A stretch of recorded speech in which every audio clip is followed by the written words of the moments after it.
ગંગા ગયા, કાશી, પુષ્કર, બદ્રીવન, બદ્રીનાથ, આ બધાય ભગવાનના ધામો છે. આ બધાય પવિત્ર તીર્થ સ્થળો છે અને બધાય પવિત્ર તીર્થ સ્થળોમાં જવાનું પુણ્ય છે, એનો લાવો છે, એનું ફળ છે.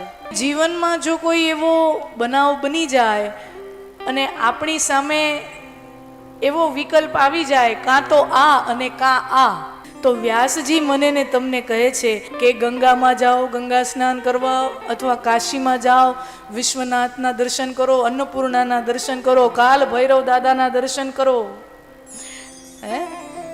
અથવા તો દેવી ભાગવતનું શ્રવણ કરો, કથાનું શ્રવણ કરો.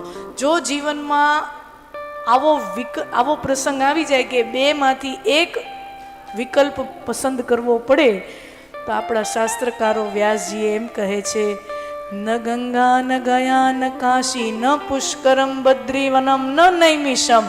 જો આ બધાયમાં દર્શન કરો અથવા તો કથા સાંભળો, બેમાંથી એક વિકલ્પ કરવાનો હોય તો ગંગાજીને દૂરથી પ્રણામ અને કથાનું શ્રવણ કરજો. બધાય તીર્થોનો લાભો, બધાય તીર્થોનું પુણ્ય આ કથાના શ્રવણથી મળી જશે. વ્યાસજીનું કથન છે.